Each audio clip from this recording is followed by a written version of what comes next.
enter button on that. Send out the links. Yep. The link. The link. Singular. We don't have plurals anymore. But yeah, that's probably enough vamping. So hey, let's get busy. To quote the Nutty Professor. So hi, I'm Trevor, and welcome to Catching Up on Cinema. If you aren't familiar with the program, Catching Up on Cinema is a film analysis podcast wherein we introduce each other to films, expand our cinematic horizons, and in essence, catch up on our cinema. So it is that very special time of the month wherein we do our very special Tales from the Shelf episode. And in joining me in this endeavor, I have my good buddy Brad from the Cinema Speak podcast. Brad, how's it going, buddy? Let's go, baby. Trevor's got all the bells and whistles out for this episode. I love it. Good to be here. Yeah, thanks for joining me as always, Brad. I love that we get together every month to do this little project we have. I don't think we've missed an episode. And these days, it's especially important to me because I'm semi-retired from podcasting, apparently. Oh, you're just on hiatus. You're not retired. You're just on hiatus. Yeah, we're taking a break. Like I'm on injured reserve or something. Doctor's orders, I guess. Because yeah, I haven't been behind a mic in the past 30 days at least. I haven't recorded a weekly episode in shit like 2 months at this point. Not for any real reason, honestly. Just I don't know. The life bus done backed up over me, and just haven't had room for podcasting all that much. However, this live stream, this project that I like to do with Brad, is kind of special. Get a lot of enjoyment out of this. It's one of my favorite things to look forward to every month. So thanks again, buddy, for joining me. It's like you're trying to, it's like we're in war and you're just like, let me die, throw in the towel. And I said, no, I'm carrying you home. And you got no legs. I threw over on my back. I say, we're recording the Tales from the Shelf, whether you like it or not. You're not throwing in the towel, buddy. You still got a lot of future ahead of you. You just reminded me of a drop that I need to send to you. It's one of the most cliche lines delivered the most flat I've ever heard it. Punisher Warzone. Ray Stevenson says, "Don't die on me, damn it." He actually says the words. And it's like, man, how many times have we heard that? How many times have we been subjected to that cliche across how many movies? But yeah, don't die on me, damn it. It's I need that something one. that needs to be on your board. I need that. Yeah.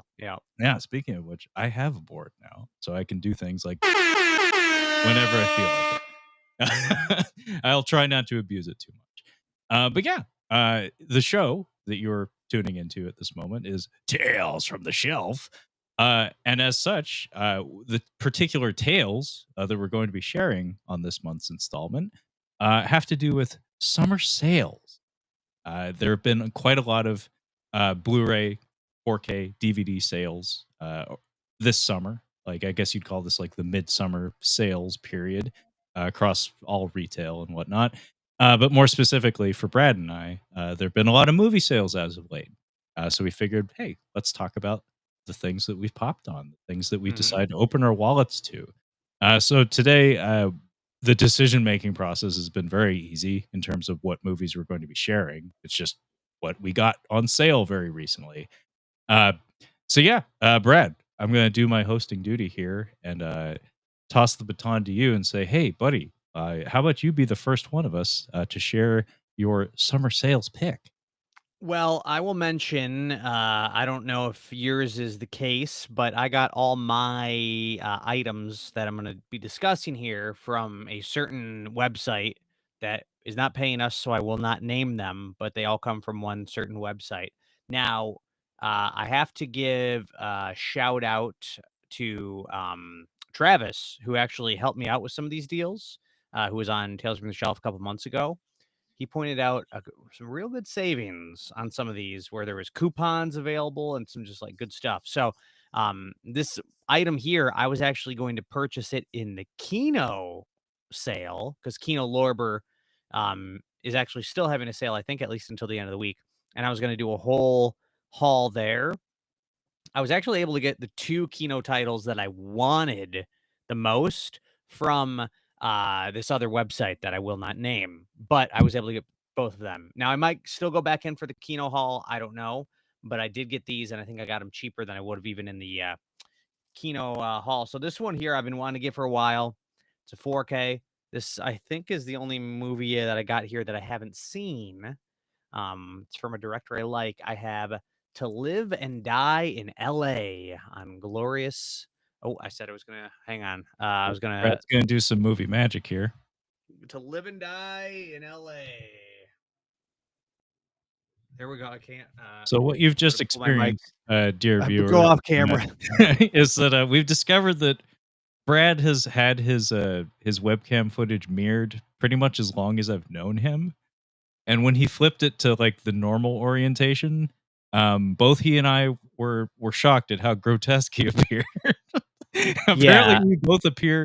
we both prefer mirror universe Brad. I mean, he doesn't have facial hair or anything, but like the mirrored version of Brad seems to be the preferred version of I Brad. just don't realize I don't really understand why it took me doing this for about 4 years with you until I realized that I was not that I was mirrored, I guess. But um yeah, so I have not seen To Live and Die in LA. Again, got it from an unnamed site. But I got it for a good deal. And yeah, I really like William Friedkin. I've been wanting this one for a while, as soon as Kino put it out on 4K. But it hadn't been in their sales for a while. And honestly, pretty much not across the board, but most of the Kino titles I get are from the Kino sales because they just have such good discounts. But yeah, this one, I mean, it's got Willem Dafoe in here, John Turturro's in there as well, Dean Stockwell, and yeah, probably in terms of Friedkin's filmography, it's probably at this point his most iconic film that I have not seen. I've seen the real heavy hitters. This one's probably at the tail end of his real heavy hitters, for what I know, or it's like the start of his B tier. But I'd still probably put this one in the heavy hitters just based on its reputation. So I'm very excited to check it out. It's funny because I have a lot of appreciation for William Friedkin, especially as an interview subject. But I'm not super well versed in his filmography. He does pop up in some of the damnedest places, honestly. Was it the Hunted? I think was him.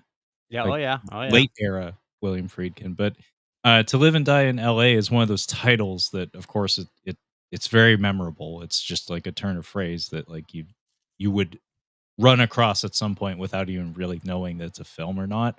Mhm. But I actually don't know a damn thing about that movie, Brad. Like, could you give me like a little rundown on it?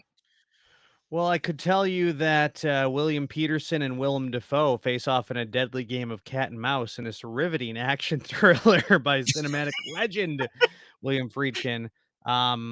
Features one of the most harrowing car chases ever caught on film. Federal agent has a score to settle. He's through playing by the rules. I mean, it's just that kind of thing, It's cop a cops and thing. robbers movie Yeah, or cops and something, robbers. something like that. 80s neo noir. But yeah, very stylish from what I know. And I do remember hearing about the car chase in this, but obviously, William Friedkin also has the incredible car chase in The French Connection. So Yeah, this guy just knows cars. This yeah. guy just Well, knows vehicles. yeah. The man knows how to shoot guerrilla style, and yeah, Hmm. he does know his way around vehicular stunts. And what year was that one again? 85. Yeah, William Peterson's one of those guys who, like, these days, I think most people think of him for what CSI or whatever. Hmm. But then beside that, he also had like Manhunter stuff, and seems like that would fit in very snugly with roles like Manhunter, at least like from your description there. It's funny because Yeah. I mostly know him from my youth. That Peter Benchley's The Beast TV movie, the Mm. two-parter. He's the lead actor of that one. So like, whenever people talk about William Peterson or whatever, like they probably have an image of him in CSI or whatever, and I have him on a boat fighting a giant squid. I'm probably Yeah. the only person on the planet who associates him mostly with that. I definitely need to watch that because you've brought it up multiple times. Oh And yeah. Oh yeah. It's not great. It's very no. cozy though. Like Hmm. if you were around in the late 90s or mid to late 90s and you knew the vibe, the tone, the aesthetic of TV movies of that era and the pace in particular, how it's like it's a TV 2-night event, Brad. It is Mhm. padded to shit. Like we're not here to impress. We're here to fill a time slot and sell commercials to advertisers and whatnot. So it's really breezy. It's just like kick back and relax, and every once in a while a squid happens. It's not great, but it's special to me just because my dad recorded half of it on VHS off the TV. So the tape that we had still had the commercials on it and everything. And I watched that we only had the second night. We never like I've seen the first half of it like once, but I've seen the second half of it like a million times. Don't you own that on Blu-ray, or am I thinking of something else? I don't know that it exists on Oh, Blu-ray. I could be okay. wrong on that, but I do have it on DVD. Yeah. Oh, maybe the okay, DVD, okay. Yeah, I have that and the other major TV movie from my memory. Every generation has their own ones, but it was The Odyssey, which is kind of topical now that Christopher Nolan's got a teaser out there for his new Odyssey film. And it's just an adaptation of the Odyssey? Yeah, it's Armand Assante as Odysseus. Oh, And okay. it's not half bad actually for a two-parter, like a two-part TV movie. Not half bad. I I have do a thing for remember Armand Assante. I like his particular brand of overacting. It works for me. I do remember there's something with this movie because the whole thing is like, the criminal guy is, he's counterfeiting money, Mm. and I wanna say there's something I don't totally remember, but there's like a classic Hollywood tidbit that every once in a while circulates around the internet that they actually learned how to counterfeit money for this movie, or they went into actual, illegal counterfeiting money facilities or something like that to learn how to do it. And so William Friedkin, he didn't play by any rules, and I can't wait to see how that plays out in the movie. Yeah, I But mean, he like I said, he knows how to shoot guerrilla style. Like mhm. he's a wild man. He'll get his film done however it's got to get done. If you had to pick a top Friedkin film, I know you haven't seen many, but Yeah. out of the ones you've seen. Out of the ones I've seen, which again is not very many, and it's basically The Exorcist or Sorcerer, and I would probably favor Sorcerer just because it's more clear in my mind. I haven't seen The Exorcist since I was probably in middle school, honestly. No Um, French Connection? French Connection, it's been equally long since I saw it. That was very much a dad movie in my Yeah. household. Like my dad was one of those dads who had an affinity for that movie, as many American dads I assume did. Um, so I was subjected to that movie way too early to the point that I couldn't appreciate it. All I knew was that it meant a lot to him, but Mhm. I just didn't have the tools to quite understand or appreciate every element. But Yeah. due for a rewatch though, for sure. Yeah. Yep. Yeah, no, yeah, I rewatched it. It was part of movie roulette recently, Oh, and, it held up. I think it went up even, and, it was right around the time of, Gene Hackman's passing as well. oh. I can't remember how exactly it played out, but very unfortunately timed where I thought, did I somehow put some bad vibes out in the world by watching this? It was so close that, but anyway, we love the guy, RIP to both him and Willie. Um, yeah, Billy Fried. but yeah, I mean his top 3: Exorcist, Sorcerer, and French Connection. That's pretty great top 3 to have, you Yeah, I know? mean, it's the basic bitch picks, but they're they are that because they're great. Mhm. But, we had a comment here from Red Cow Entertainment, who might be Frankie, my sometimes employer. Um, he mentioned that, he can't wait to see Nolan's Odyssey. Let's take a pit stop and actually talk about that, being as it is Mhm. a live stream, and really we're just sharing what we've been shopping for recently. It's not like a super important topic. I saw the trailer or teaser for it rather just last night. I didn't watch it on YouTube or anything. I happened to go to the theater to see Jurassic World Rebirth with my sometimes co-host, regular co-host on Catching Up on Cinema, Kyle.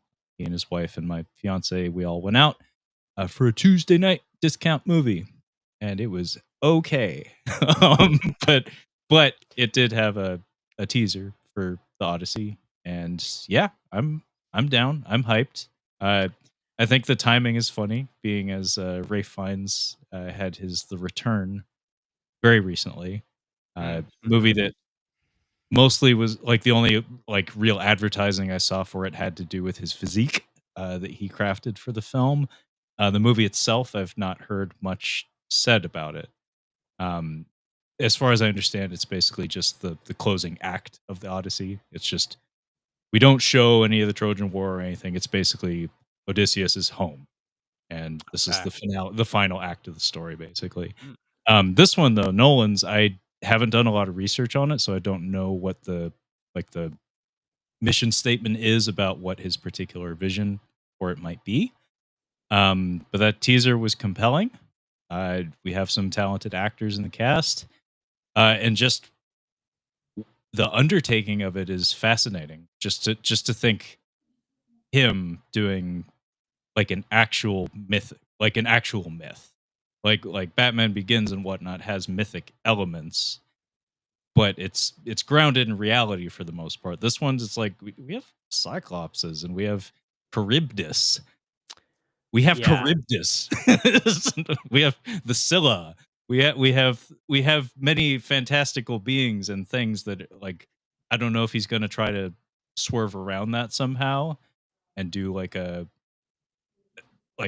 viewpoint, like a perspective kind of thing where it's like from the perspective of the people who lived it, they envision these things like John Goodman in Oh Brother Where Art Thou. It's like a cyclops to these people is probably just a really big guy with one eye. Mm-hmm.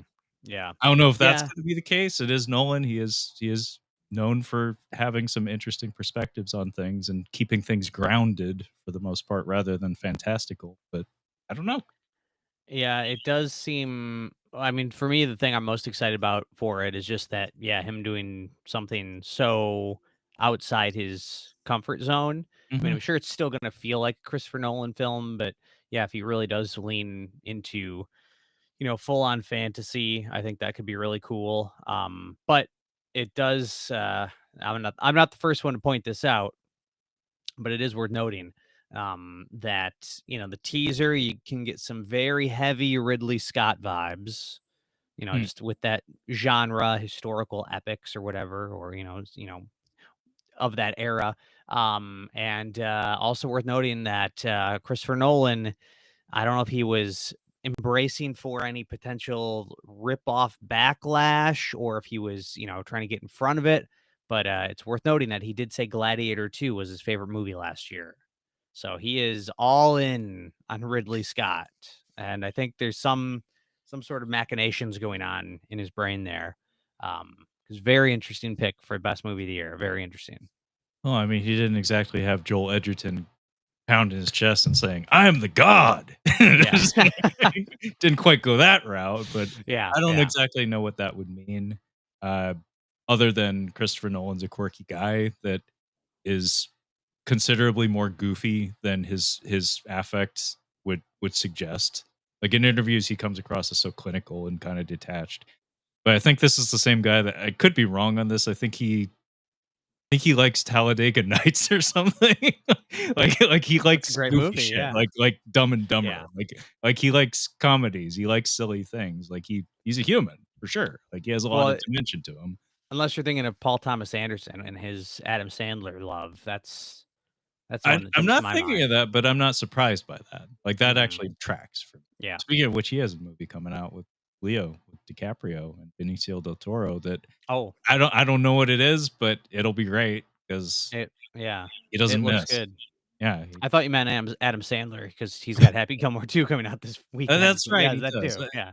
I don't know how to feel about that one other than what's his face, Chris McDonald.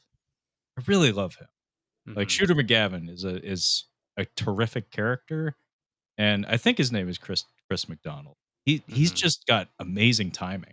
Like in most small roles I've seen him in, like SLC Punk, he has just these like little digs, these little lines that he slips in there. That's like, fuck, that guy's just really fucking funny. Yeah. No, And I he's seem to having a remember what, like, Leave It to Beaver or something, he probably was, like, the saving grace of that. I don't remember. Yeah, he's having a blast on the press tour for this movie. I can guarantee it. He's loving being in the limelight again as Shooter. I mean, he should because as far as I know, he hasn't. If he's been working, it's been like on the direct to video circuit or like the Hallmark circuit or something. Because I have not Uh, seen that guy in much of anything in recent years. he's back, baby. He is back. Okay, well, I suppose we can get back on track until somebody inevitably starts posting about Free Willy in the chat. Waiting for it. Who knows when that'll happen? But I'll give myself the single here. And so Brad already knows this because he watches his friends' letterboxed accounts like a hawk. So he often knows what I've been watching basically the night that I watched it, even though he's, half a country away from me, if not Mhm. more. Mhm. Uh, so I've actually been on a director kick as of late. Just kind of fell ass backwards into it. Funny enough, what's happened to me in recent days is like in the past couple of months is that I haven't been podcasting, which I don't like. That feels wrong. But I have been watching a lot more movies than I usually do. So I guess I've been using that time for that. And it's a lot of hours, honestly, that goes towards podcasting. So it's freed me up to watch a lot of movies, many of which have been Sonny Chiba movies. I can never get enough of those, even though most of them are pretty much like boilerplate 1970s Japanese gangster films. Like they're if you've seen one, you've probably seen them all. But for some reason, I just like him, and I like the Toei Studios like Rogues Gallery of Actors, their lineup. They have like studio people, so you see a lot of familiar faces from that particular era. Anyway, the director that I've been watching a lot of movies from, though, and I've been bouncing around. I haven't been doing what Brad would probably do, and been going through his filmography chronologically. I've just kind of been bouncing around and just following my nose. I've been watching a lot of Paul Verhoeven films, the Dutch filmmaker Paul Verhoeven. More specifically, I guess his American film output, because his Dutch filmography is actually kind of hard to come by. As far as I know, it really doesn't exist on Blu-ray in any region. There are DVD releases of some of his major ones, like Soldier of Orange and whatnot, but yeah, it's actually kind of difficult to find his Dutch films. But I'd like to go back and check them out, find out what it was that helped him make the transition into making American films. So I watched an early one from him, a pre-Rubacup Paul Verhoeven film by the name of Flesh Cross Blood or Flesh Plus Blood. Good. I was gonna call you out on that title, just so you know. So, but you did good. You did it right. I didn't say and. It's not it because I It's not and. It's I not. went to look for it on Letterboxd and I typed flesh and blood and it didn't even come up. No, you have to type in the plus sign. Like that. I had to log the thing, so I know this Yeah. too. So I have to assume it's Flesh Cross Blood or Flesh Plus Blood. Beautiful cover art. Comes from MGM and Cape Light, who I think Cape Light is a German publisher. I have a couple of Korean movies that were put out by Cape Light. Some of those Roundup movies, Brad, are I think Cape Light releases. Mm. But yeah, this is from I think a couple of years. I think this is like '85, and this is a medieval film that if Santino is in the chat, hopefully he's in the chat. Santino, are you in the chat? Um, there's a very, very famous anime and manga that unfortunately the author passed away in recent years. Kentaro Miura is his name. Berserk was heavily inspired by this film. I knew that going into it, and if you're familiar with Berserk, there you can spot the connections. It is not nearly a one to one. It's just inspired. Like there's a vague idea of some of the plot elements in this that is very evident in Berserk, in particular the Golden Age arc, like the kind of like the more famous story arc in that manga and anime. Anyway, Rutger Hauer is our leading actor, and Jennifer Jason Leigh is our lead actress. Mhm. It's a Paul Verhoeven movie, so it is sleazy as all get out. Kind of shockingly so. That's kind of the movie's distinction, is that I can't think of too many 1980s or 1970s like movies from this era that represented medieval times as being this absolutely brutal and utterly lewd and sleazy. Like Conan the Barbarian kind of has like a playful sensibility about dipping its toes into that kind of stuff. But this one like goes at it, where it's just like just these people are subhuman. Like these are animals. And it gets pretty fucking wild. Like it gets pretty fucking rough. There's some stuff involving Jennifer Jason Leigh in the middle of the movie. It's like pretty hard to watch, honestly. But it's Paul Verhoeven. It's very much in his wheelhouse. He's an incredibly talented filmmaker. I don't think he I wanna say he's probably never made anything that was below a 3.5 out of 5 stars. Like, I Whoa. in gen I don't think I've seen anything of his, and That's I've pretty seen most bold. of his filmography. Have you seen Tricked from 2012? Tricked? N Tricked. no, I haven't. Well, I haven't either. I'm just saying. I've seen, 3.1 average on Letterboxd. Zwartboek or Zwartboek, Black Book. I've seen Mhm. that one. That was a Dutch film, actually. He went back to Holland. That was very good. Uh, I have another film of his from the more modern era on my stack that uh here, I'll just share it now. Why not? Let's do a twofer, being as it's the same director. I also have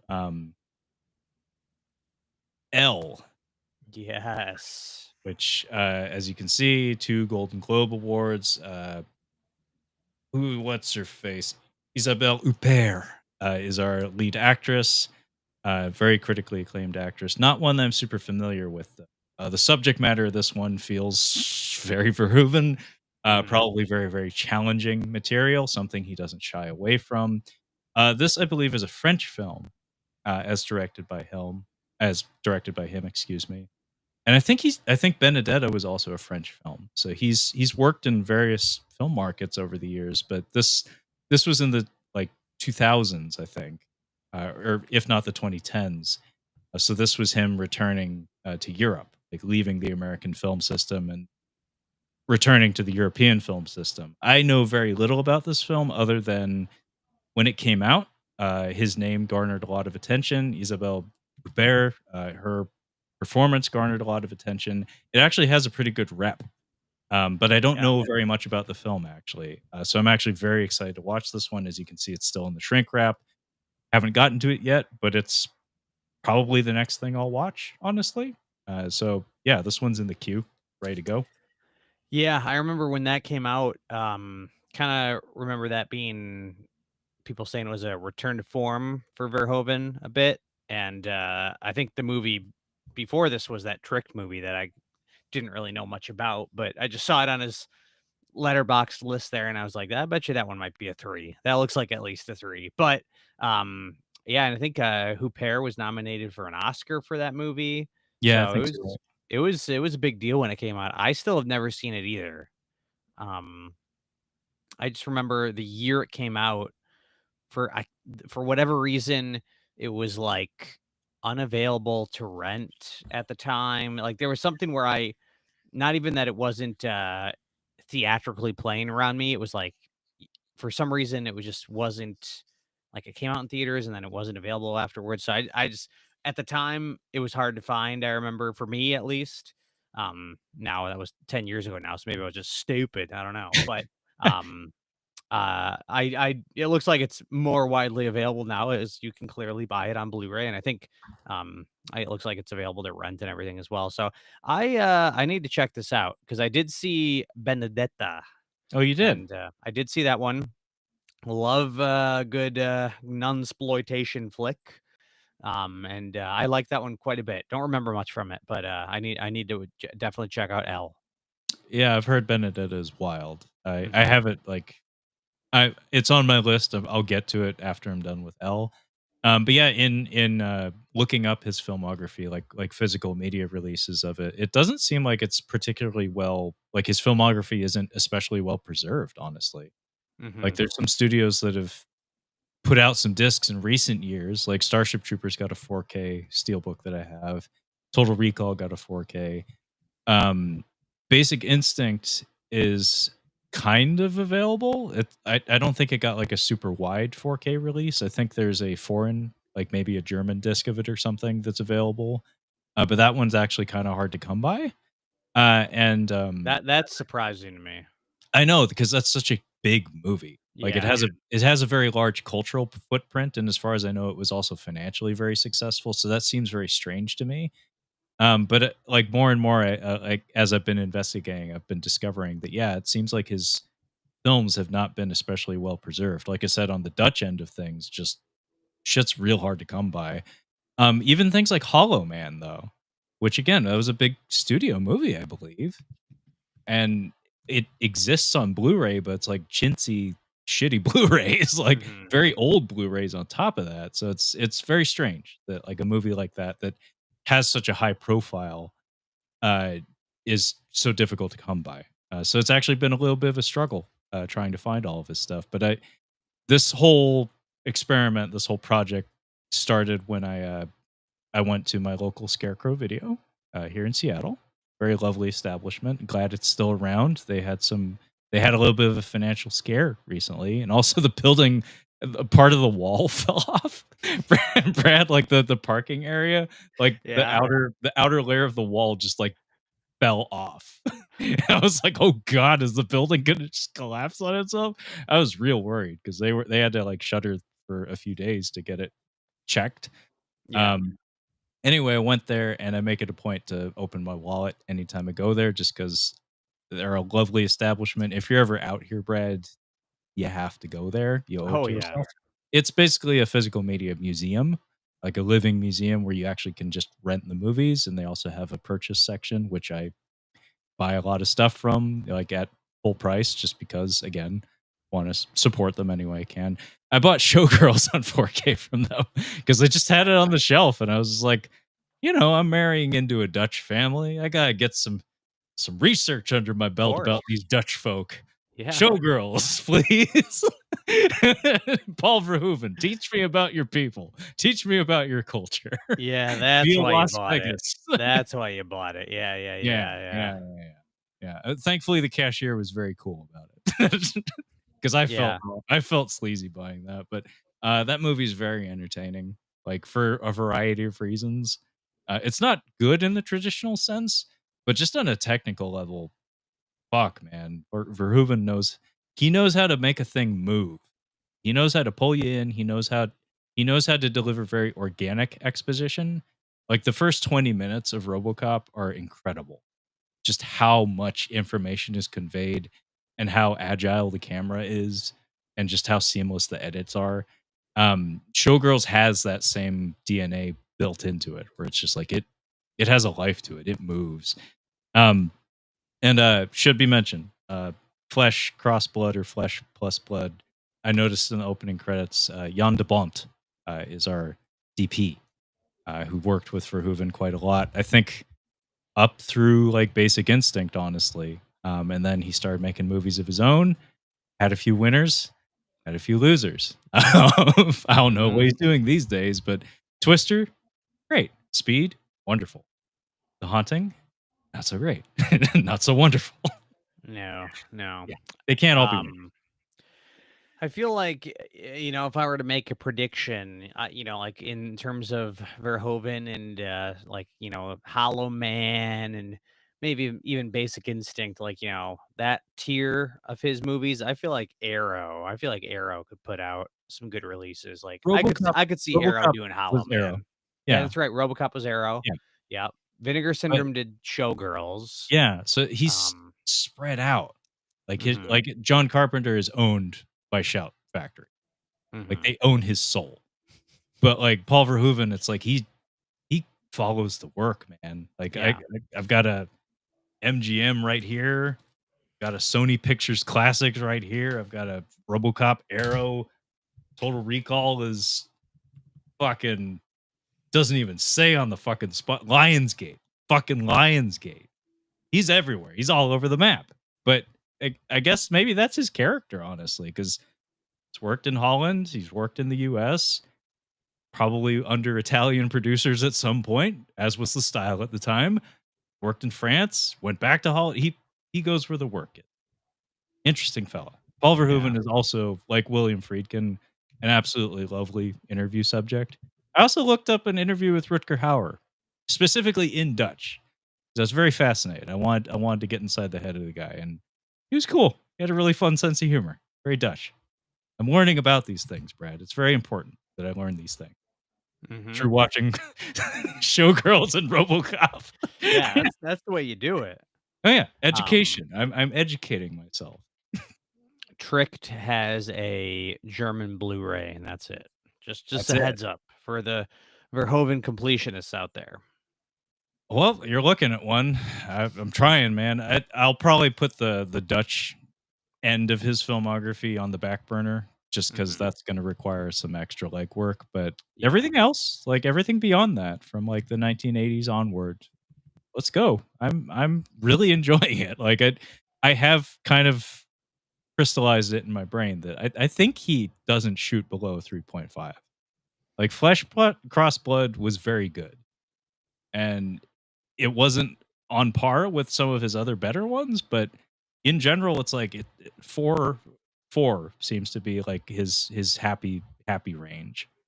I think you need to pop on Tricked because that might be the one that really tests your theory. You I'm got just a saying. you I'm got a just hate saying. boner for this Tricked movie. You're Well, like, just "That Tricked movie, it the fucked him. post, It the they fucked him with poster, that Tricked movie." the poster looks like crap. I remember like when Elle came out, people said, "Oh, it's a return to form," and just looking at the reception, this one doesn't look like it was that well Well, that is received. So important.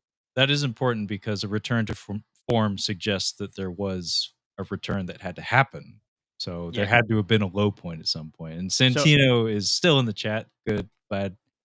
Austin Powers taught us to never trust the Dutch, to share Boulder with the Dutch. To quote my cocaine. So yeah, Brad, I've been rambling about Dutch people for a really long time now. So how about you have a go at it, Brad? Have a oh, I assume you don't have Dutch films to talk about, but what's your next sales pick? What'd you pick up, bud? well, I'm trying to think. I got two movies here that I don't think there's any Dutch in them, but there's maybe something Dutch related If there was here. engineering done on the production of the film, there will be Dutch people involved. Well, let me hang on.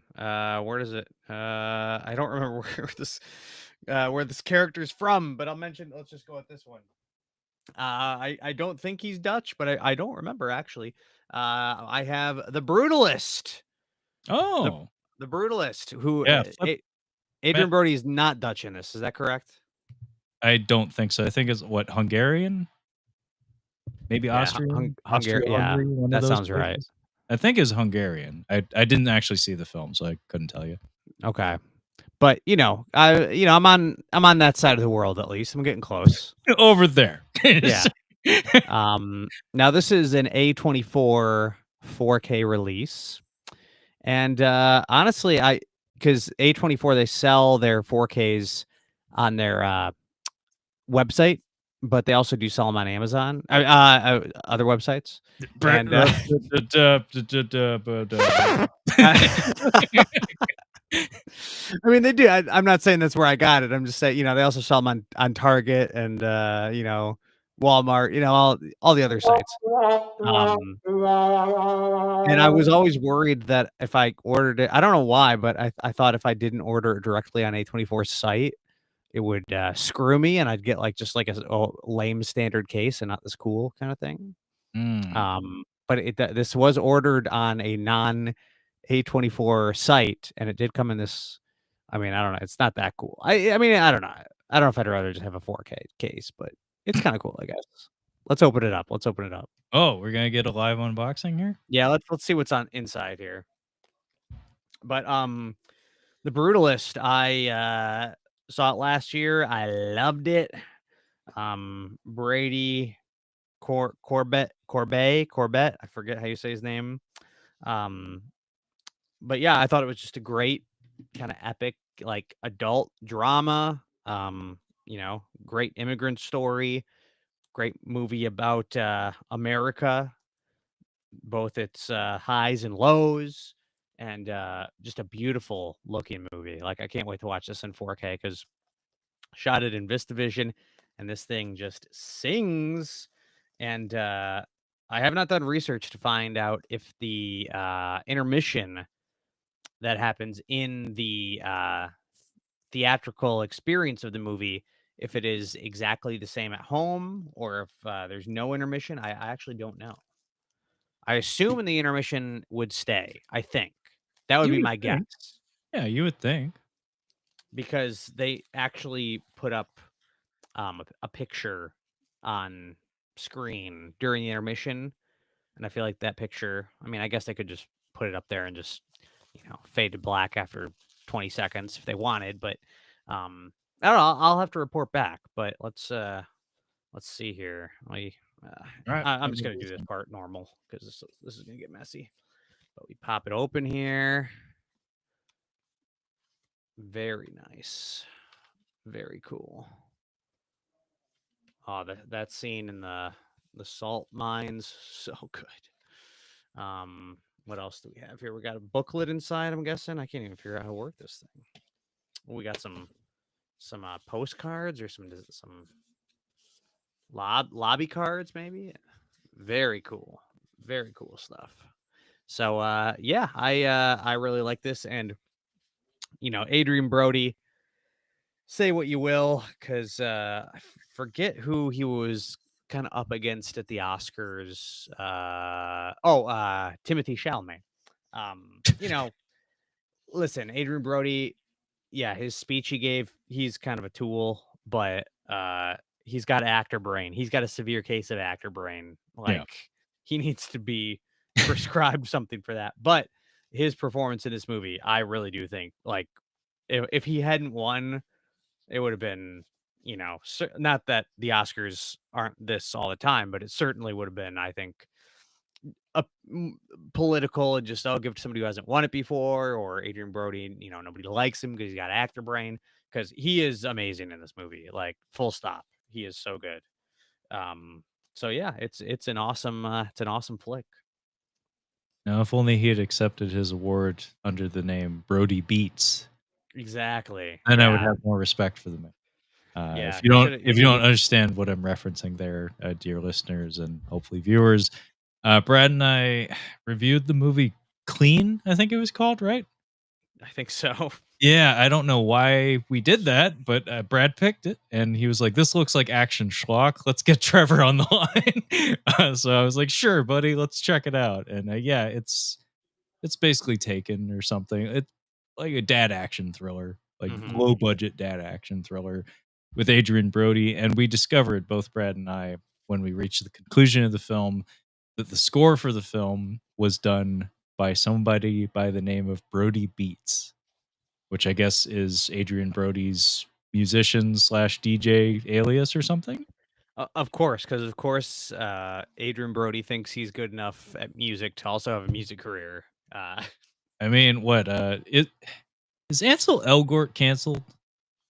yeah, I would say more than a soft cancel, but less than a hard cancel. But So yes, I yeah, would say, he's mostly done.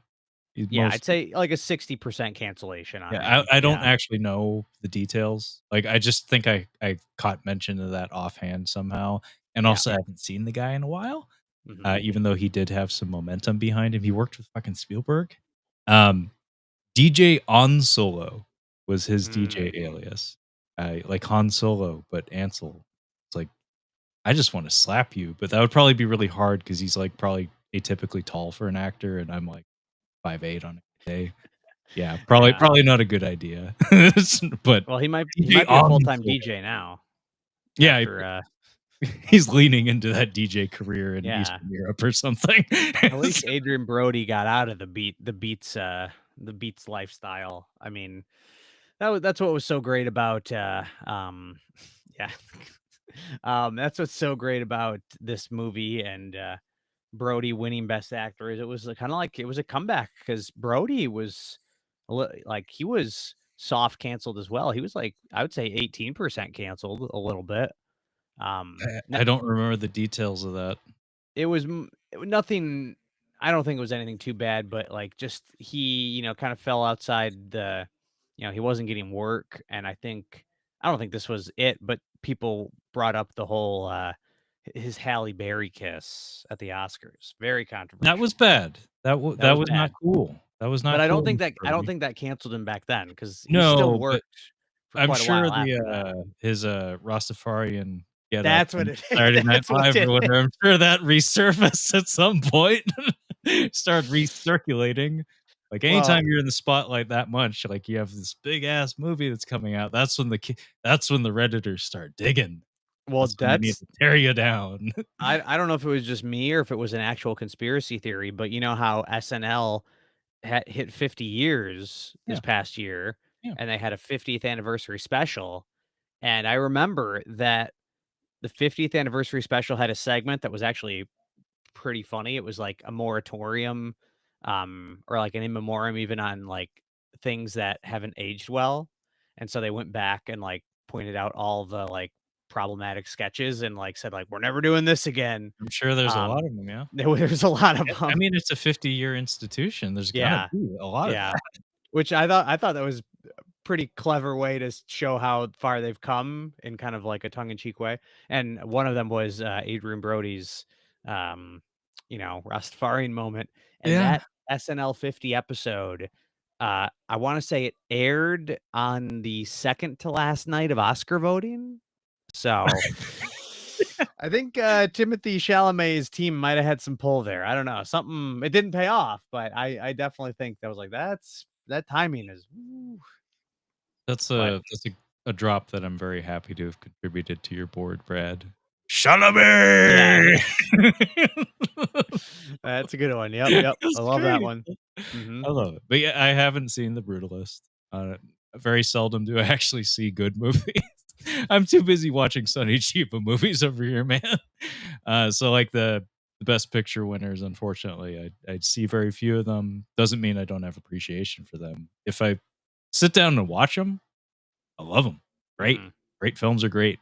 But yeah, I remember there was so much buzz about that movie. A little bit of controversy because of AI business that I don't care a whole lot about, but that it was a thing involving what was it, imagery in the film, and also the I think some of the sketches or something were uh, crafted with AI assistance, but more important, the dialogue was touched up, Yeah, the because I dialogue was think the it was main one. Hungarian is what the language was. Mhm. Apparently very difficult for non-speakers to just assume, like, to just slip into without, like, intensive study, so they used AI, audio tools to tweak to tweak the sound to make it more naturalistic. Mhm. So we have the Chalamet camp trying to defame him, to expose him for being not a cool guy. We have the AI controversy. We had a lot of things, a lot of stones being thrown at the Brutalist, but it still I I prevailed. I I think a lot of them may have been like, other, studios throwing stones, if I'm really getting in the conspiracy I'm camp, sure because there's a lot of that. yeah, because that Yeah, AI story, like, it kinda dropped, and it was sort of like nobody could confirm or deny it at first. It was pretty shady. But, yeah, the movie itself, I loved. I thought it was just yeah, awesome theatrical experience too. The opening credits are so good, phenomenal. Um, and, yeah, it's an awesome movie, and, I don't know when I'm gonna watch it again because it is 3.5 hours or whatever, but, it is worth it. yeah. I really ought to see it because I did hear nothing but amazing things about it, and also his performance. Mhm. There's a lot to like there. There's a lot to Guy appreciate. Pearce is back. Guy Pearce has always been there. Like he's just great. He's one of those guys who's like a character actor trapped in a leading man's body. It's like Mhm. I think in like the early 2000s they tried to make Guy Pearce work. They're like, "Go be the handsome leading man, Guy Pearce." He's like, "I'm so fucking weird. You don't even know. Yeah. Like, I know what I look like, but I am so fucking weird. Like, just let me be weird." Oh, And when yeah. he's allowed to be kind of weird, Guy Pearce is great. Wait till you see him in, the new Cronenberg movie, The Shrouds. Oh, he's in that. Oh, yeah, and he plays a little weirdo in that. That's what he does. Mhm. I like weird Guy Pearce. I mean, what was Mhm. it the Lawless movie where he's got no fucking eyebrows or whatever? It's like, why does he have no eyebrows? It's like, because it's weird. I've thought about shaving my eyebrows just to try it out, just for the bit. Might wait until after the wedding. just, get, just show up to your own wedding with no eyebrows. It's like, Yeah. hey, honey, still love Might try me? it out someday though. Yeah. Okay. So I suppose the baton is to me, which means it is time for me to talk about something a little different that has no Oscar acclaim except for perhaps effects. I don't actually know. Mayhaps, perhaps. So I decided to pick this up because it was on sale and because it had come up in conversation several times just prior to the sale. In fact, again, my regular co-host on Catching Up on Cinema when I was doing Catching Up on Cinema, uh, Kyle, he actually tried to put together like a theatrical outing because in I think it in Capitol Hill area, Cap Hill area of Seattle.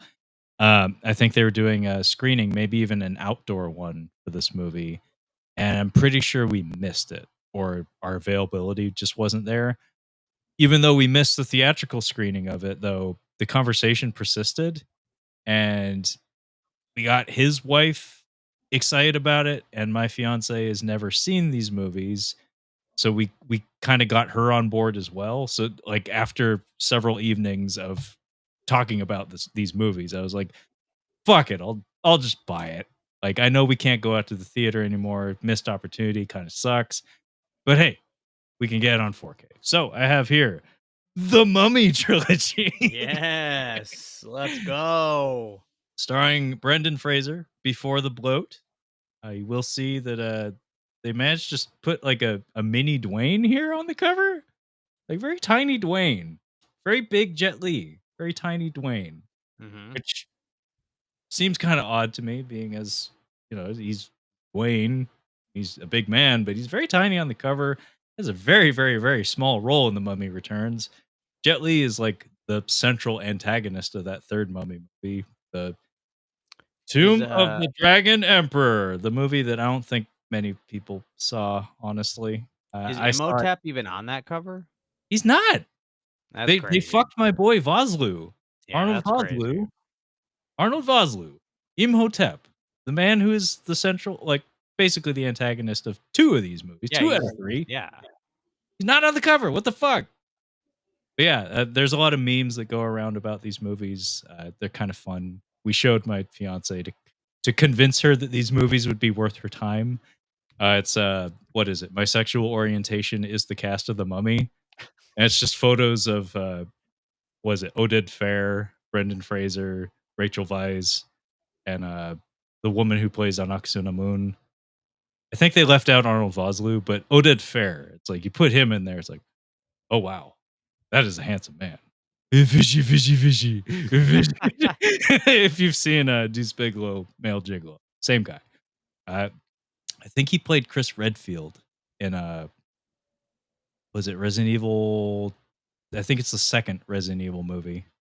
I think a Okay. couple of them. No, Carlos. I think plays. I think he plays Carlos. Uh, Kind of surprised his career didn't go more places because he's great in these movies. Mhm. But Yeah. yeah, these are blockbuster entertainment. Is it is this Columbus who did this or what's his face? Stevens, not Summers? so yeah, Summers, yeah. I almost Yeah, said he Sondheim. he he That's my knows how bad. to make an action schlock Hollywood blockbuster. Like great summer entertainment guy. Even that GI Joe Rise of Cobra still has some of the same DNA in it and has some returning cast members too. Brendan Fraser has a cameo in that one. And Kevin J. O'Connor seems to be like his buddy, his mate, because he pops up in like all of his films. I think Van Helsing was him too, which is complete schlock, but like kind of fun in its own way. I remember going to the theater to see that one. Um, but yeah, I enjoy these movies quite a lot, except for that third one. I don't remember it at all. But the first And one's great fun. Second one is dialed up a few notches and is is kind of what I think of when I think of big, loud, dumb Hollywood blockbuster, like summer action film from this particular era. Mhm. Oh, By the way, we have a we fun got a big comment. one here. Yeah, Crit comments. Just pop it in. I'm thinking about starting a physical media collection, but seems like a daunting task to start. How did you guys start? Brad, you wanna take that one? I mean, the easiest way to start, at least how I started, is you start by buying your favorite movies because you think, okay, I want to own these movies. I'm going to rewatch them a lot. I don't want to worry about what streaming service they're on, blah, blah, blah, blah. I love it enough, so I'll watch the special features, I'll watch the commentary. So you start buying your favorite movies.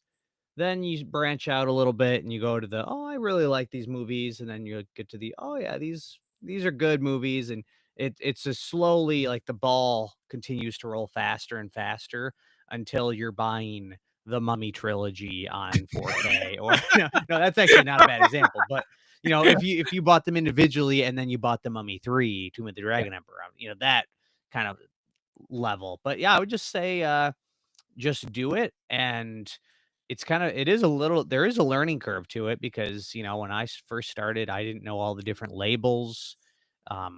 I didn't know all the rules of the labels. Like, I didn't know that you could only get Vinegar Syndrome exclusive slipcovers on their website. Luckily, I never bought any on any other sites that will remain nameless, but that's one where it's like buy on their sites and look for sales because, that's honestly, I don't really know many physical media collectors who, like, don't go crazy hard in sales, and the reason you do is because, it just makes the most sense. Like, you buy in bulk during these sales, and then you have periods where, you'll go months with maybe buying 1 or 2 here or there, but nothing crazy?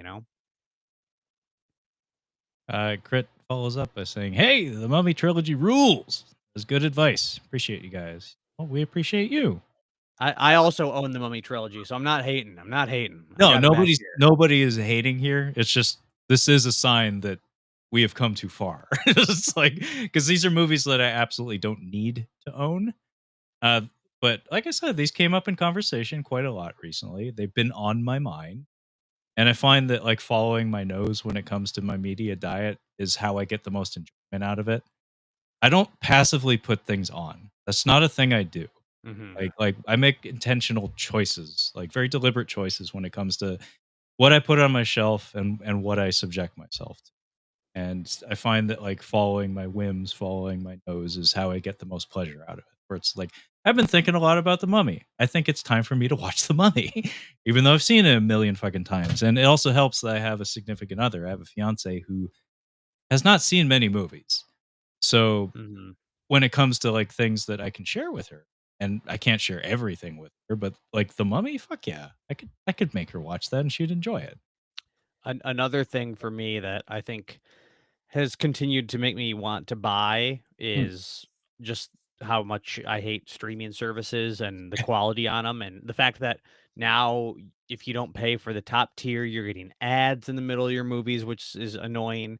yeah, But also, one piece of advice I could say, if you really want to get hooked, either find someone you know who has a physical media collection or look up like a good quality 4K demo disc. If you already have a 4K player, compare the difference between that great looking 4K, that great transfer, whatever it is, and like pop it on Tubi or nothing against Tubi. I like Tubi, but some other streaming service, and I personally think you can easily tell the difference. And it's at that point, it's like, oh, there's no going back.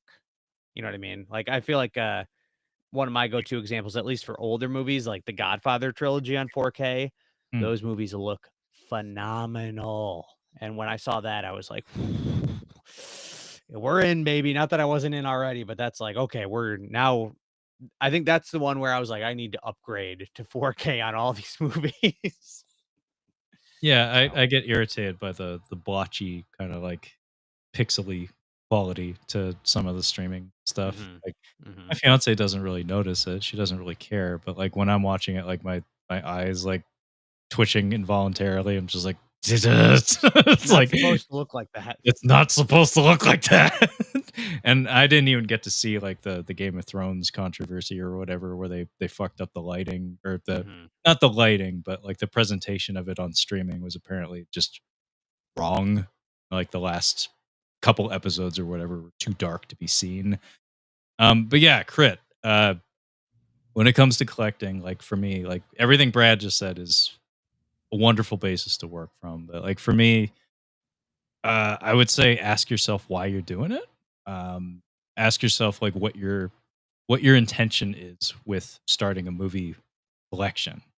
Because I didn't intend to start a movie collection at all. It fell ass backwards into it. I just liked movies a lot. Uh, and I had a few VHS tapes. Most of the tapes that we had in my house growing up came from my parents, or were recorded off the TV. Tapes were kind of expensive for a young person back then, so like I only had a few. I had like Alien, Predator, Independence Day, and The Lost World. I think those were all the tapes I had. But then we moved on to the DVD era, and we started to get special features and things of that nature, and also Chapter Skip. Chapter Skip was like a game changer for me, Mhm. because I'm an action guy, in particular, like martial arts cinema, but also action cinema. So being able to rewatch all of my favorite scenes all the time, DVD really gave me that. So like when I bought Saving Private Ryan or whatever, I could watch just the battle scenes if I felt like it, like if I was in that mood or something, or Equilibrium, the Christian Bale movie. If I just wanted to watch the gun kata scenes, Mhm. I could just Yeah. skip to that. So I started accumulating like an action movie library because a lot of these movies were not on TV regularly. A lot of them were ones that I had to seek out because my friends didn't know about them. I was independently kind of doing my own research. So for me, a lot of why I started collecting movies was I was trying to I was trying to acquire the movies that I wanted to see, and that was the easiest way to do it, was to just get the thing, because none of these movies were on TV and stuff. I started collecting a lot of foreign films, a lot of Japanese and Korean and Hong Kong films and all things like that. And also, like I said, I tend to be very intentional with the kinds of things I'm buying. I don't when we had your buddy on the stream, Brad, I'm sorry, I forgot his name. Was it Travis? Travis, yep. Yeah, when we had him on the stream, there was a disconnect. I think I misunderstood what the concept of that particular discussion was gonna be, because I read it as we were going to be talking about things that we just kinda bought on a lark because they were cheap. Things that we didn't have an emotional attachment to, things that we just brought into our home because that's convenient or that looks dumb. He was more gunning towards the worst shit we have. I didn't know that. I didn't so I kinda fucked that up going into I that mean, one. it's a little bit of both. It's the It's worst shit you oftentimes bought a little because bit of both, not it's the always. worst shit you bought because it was cheap, and I think we understood it. I think he just had us beat by a county mile. Yeah, no, he Rob the mob. robbed the mob, which, by the way, I found at Scarecrow Video, Travis, for sale, not just on the shelf for rental, but for sale. And by the way, Mhm. Levi comments, Crit, this will be very helpful for you if you're still here. I don't know. And yeah, you just buy movies you like and don't sell them. Rinse, repeat, ad infinitum. Thrift stores and flea markets are your friends to start building a library of stuff you like. And then remain curious. Keep seeking new things. Build a library. That's the main thing. Is follow your nose. Stay interested. If you're really interested in this stuff, which you probably are if you're considering it, then it shouldn't be too hard to keep bouncing from one thing. It's basically like clicking around Wikipedia or something. It's just like, oh, what Mhm. about that? What else did he do? What else did she do? What like just follow your nose is what I Yeah, would say. and a great example I could give of why it's worth it is 28 days later. I remember when the sequel was announced or the first trailer came out maybe. 28 days later was nowhere to be found on streaming. You couldn't buy it digitally. It was just wiped. It's Yeah. since been put back on, but that's a great example of like that's a pretty big movie Hmm. that was nowhere to be found online. I mean, of course you can find it if you really want to do, but you know what I mean, to the point where it's like if you really wanted to watch 28 days later and you wanted to and you didn't own it, you would have been screwed. So I think that's kind of one thing where it's like, once you own it, we won't get into disc rot or anything like that. But besides that, it's yours and you're good to go. Yeah, and on top of that, if it's a movie that you really love and appreciate and you've seen it a million times, a lot of times they come with commentaries or behind the scenes elements that you can find new angles to approach it from. I mean, I just did that with Jurassic Park. Like, I didn't rewatch all those Jurassic Park movies and Jurassic World movies, but I did watch the behind the scenes and making of, and I can tell you straight up, the quality of the making ofs follows the trend of the quality of the films, very much so. It goes from Tracks. look how hard it was to do the thing that we put on the screen for you to look at the thing we did. And like really, the Jurassic World making of and stuff is basically just it's basically just foreign distributor bait. Where it's just like, hey, or investors rather, like, hey, here's a demo reel of what you can expect to see in this movie, as opposed to like a true making of or something. Anyway, we can get off of it. But Santino, hey buddy, you're still here. Thank you. Just like the Dawn of the Dead remake was impossible to find anywhere. I didn't actually know about that. I know the original, I think, is still pretty tough to Oh, find, isn't it? yeah, the original, I know that. Like, I remember the original was very hard to come by there for a while. And Levi says, "I'm a big fan of following directors and actors I like and not look at reviews. You'll have more fun that way. Watch a picture; it's exciting. All you know is the back of the box. Brings back that video store feel, which is something that I wish younger generations could have because that was a special feeling I going to the mean, video store." if we really want to psychoanalyze here and get into why I collect physical media, a big part of it might be that, going back to a time where Friday night hit, your mom says, let's go to the video store. We won't say name. Well, they're out of business, so it doesn't matter. We'll go to Blockbuster. Hey, there's And still one left.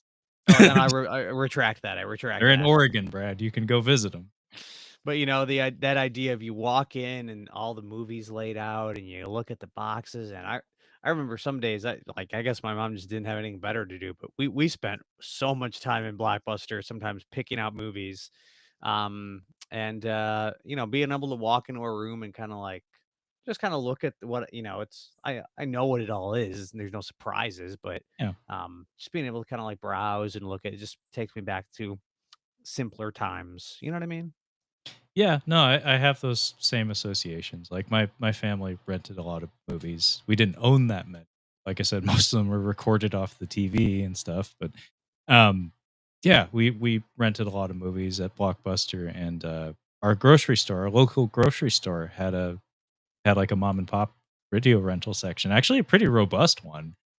And I have a lot of memories of like some of the first times that I was allowed to like go off on my own, kind of like without adult supervision, were being like dropped off there while mom is doing the grocery shopping and stuff, and just perusing the aisles, and also like the horror section in particular.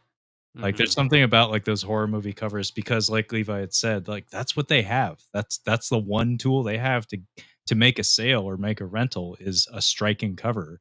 So, a lot of, like, the old horror movies had, like, some pretty gnarly images on the Yeah. cover, and when you're a little kid and you're walking the aisles, you're just like, "Oh god, ah," and then you come back to it and you're like, "Ah," and you do the thing where it's like, "This is grotesque, it's making me feel weird, but I can't stop looking at it." And then eventually I'll get my mom to rent it for me and she'll get mad because I freak out when I watch it.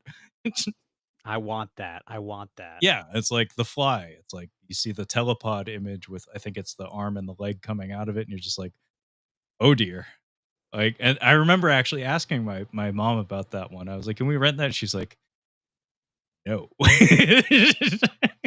But you Yeah. can watch it with your dad on TNT Monster Vision or whatever in a few years. That was kind of the rule in the house is like the scary horror movies and stuff. If dad's in the room, you can watch it. And dad didn't give a fuck. So I got to watch all the fucked up stuff. Throw it on. And he's like, the thing? Yeah, sure, whatever. I was in Nam. Who gives a shit? Anyway, Yeah. so the Mummy Trilogy was my pick, by the way. We barely talked about, but it doesn't matter. You all know about the Mummy movies. So, Brad, what is your next sale pickup? Well, I got a real good transition here, and we don't need to go too much on it because you and I have talked about this movie quite a bit, actually. Even though I don't think we did a review together. But am I Hurricane still here? Am I Heist? still here? Yeah. Oh, okay, I got a thing that said try reloading the page. Anyway, so you did the Mummy. I'm talking not Dracula, not Dracula. I got Oh, Nosferatu, that the was new on one. deep discount. Mhm, I didn't mhm. bite for it yet.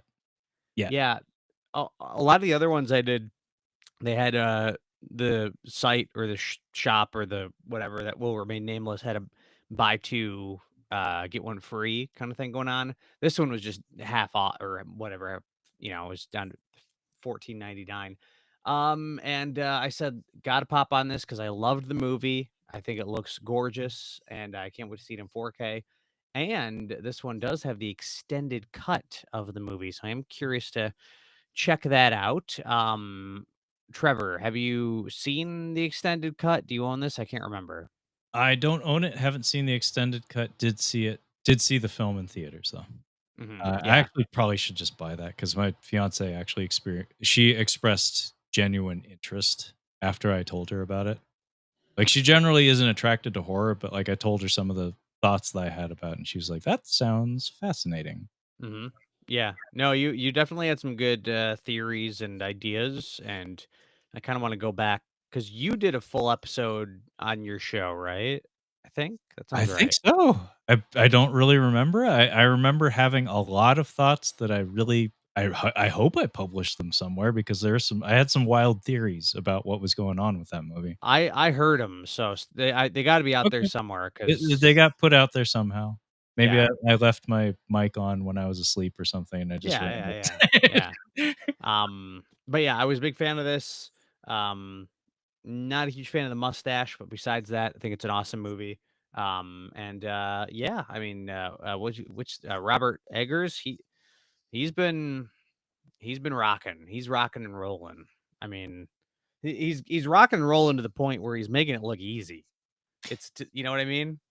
Yeah, I very much enjoy his filmography. Haven't seen The Lighthouse yet, um, but his other films I have seen, um, and I really enjoy them, both from an aesthetic standpoint.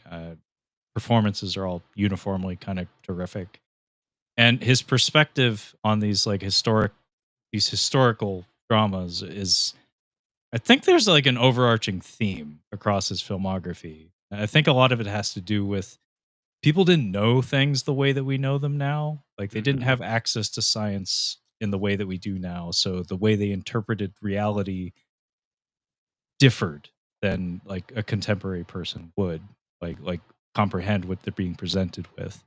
And The Northman I really enjoyed, but Kyle and I we did a episode on that. I know that much. And what was fascinating about that movie is we are kind of joking that's like this movie didn't do well financially speaking. The Northman was a disaster apparently. I really enjoyed the movie, but it seemed like the kind of movie that all the wrong people would appreciate for all the wrong reasons. Because to me, it was like the more fascinating aspects of it were how it was seemingly condemning quite a lot of what it was, what the characters in the narrative, the story that lived within that time frame and that culture. It was condemning what a lot of those people lived by and how they like their lifestyle and their beliefs. But it's presented in such a fascinating way where it kind of you can just watch it straight. You can just watch it as a Viking action movie, and it delivers on that front. But there's a lot of other interesting stuff going on in there that really very thought provoking stuff. I got a lot out of it, and I experienced kind of a similar thing with Nosferatu as well. Hmm. Well, the good news is Nosferatu made boku bucks at the box It did, office. yeah, yeah. It was a big hit.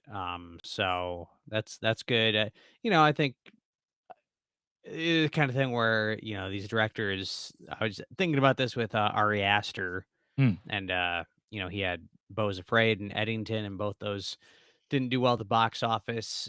it does you do get that built-in horror audience when you do stick to horror. So it's almost like, if Robert Eggers does one non-horror, one horror, one for me, one for One for them, me, one and for you. I'm down for that. I mean, I think his next one, I don't know if he's got like 3 projects in the work, I Yeah, like a think, but Wolfman movie coming yeah, up. Wolfman I know is Yeah. on the docket. But yeah, just aesthetically, I love his movies. I do need to revisit The Northman. I probably give honestly, I'd probably still give The Edge to The Witch as my favorite. Hmm. But I do love The Lighthouse as well. So they're all fantastic. Yeah, no, I'm all but certain whenever I get around to the Lighthouse, I'll enjoy it quite a lot because Hmm. all of his other movies I've found quite a lot to enjoy. I saw the Witch, the Vivitch in the theater. It's a very good experience. Got quite a lot out of it. Northman I didn't see in the theater, but I do own it on the 4K. I've seen it a few times at this point. Still enjoy it. And Nosferatu, I probably will pull the trigger on just because, like I said, the fiance wants to see it anyway, and it would be nice to confirm some of the theories that I had. Like if I could have just. I do have a tendency to I don't know take the material for a walk sometimes. Like I tend to like do these thought experiments and sometimes not entirely see the movie as it is. Sometimes I misremember things or put too much weight, too much emphasis on the wrong syllable, if you will. But Nosferatu, I think I was onto something. By the way, Levi comments, give me an actual werewolf movie. I did hear that the most recent one was not your typical werewolf movie. I had some hype about that one, and then I read up on it, and I was like, yeah, this guy, this is not my kind of guy. Like I don't know, it didn't quite. That's Lee One L, I think, directed that one, Yeah, right? yeah. Yeah. The Lighthouse and Mandy, great double feature. Madness in no color and then all the colors at once. Yeah, I could actually see that playing out pretty well. I mean, I really I like enjoyed that. Mandy, but yeah, I still have yet to see The Lighthouse. Yeah. Both bangers. I mean, I would give the edge to The Lighthouse, but man, both of those I'm overdue for a rewatch. I've only seen them each once, but Now, see, if I was a more prolific YouTuber, I would do a best chainsaw fight series. Like I'd do a video essay about best chainsaw fights in film. mhm. Because off the top of my head, I can think of three, Brad. How many can you name? I can only think of the one right now. Chainsaw fights. Does Evil Dead So have one? Army of Darkness? I don't remember a chainsaw. See, in order to have a proper chainsaw fight, both individuals must be armed with Yeah, yeah. chainsaws. It can't just be somebody wielding a chainsaw. Oh, Otherwise, you just Texas tons. Chainsaw 2. Yes. Okay, four then. I can name Okay. four then. Oh, that was 'Cause one of that- your okay. yeah, All right. Texas Chainsaw 2, Dennis Hopper, they have a chainsaw fight. Yeah. If I That is a hadn't named chainsaw that, fight. I would not have been able to sleep tonight. I Yeah, we love got that we got movie. Texas Chainsaw 2. We got Mandy. We got a film that was reviewed by Red Letter Media. The guys from Wisconsin who are on YouTube. The Instructor is what it's called, I believe. Hmm. And then Motel Hell. I think there's a chainsaw fight in that. It could just be one guy with a chainsaw and a pig on his like a pig head on his head, but I think there's a second chainsaw involved. So best chainsaw fight, best bathroom fights, best chainsaw fights. That's two video essays that I should do. I won't do. Anyway, should we move on, Brad? Yeah, sorry, I'm just looking up chainsaw fights. Don't mind me. I'm just googling chainsaw fights. Somebody said Phantasm 2. Oh, see, I haven't seen any of the Phantasm movies. I know of them, of course. The image of the tall man with the floating orbs with the blades in them. Of course, everybody knows that knows anything about horror movies. But no, I haven't seen any of the Phantasm. Let's see. I'm just trying to confirm one Brad's not chainsaw. ready to drop the subject. This is very important. Very important research. He's got one chainsaw, and does Reggie have another? Only one Yeah. chainsaw. No, that's two chainsaws. Two. Yep. Which one? Phantasm? Phantasm 2, I think. Okay, so 5. I mean, Hey, the 'cause I YouTube could be video wrong on just Motel Hell. says Reggie's Phantasm chainsaw fight, but the user said number 2, so I'll trust them. Okay.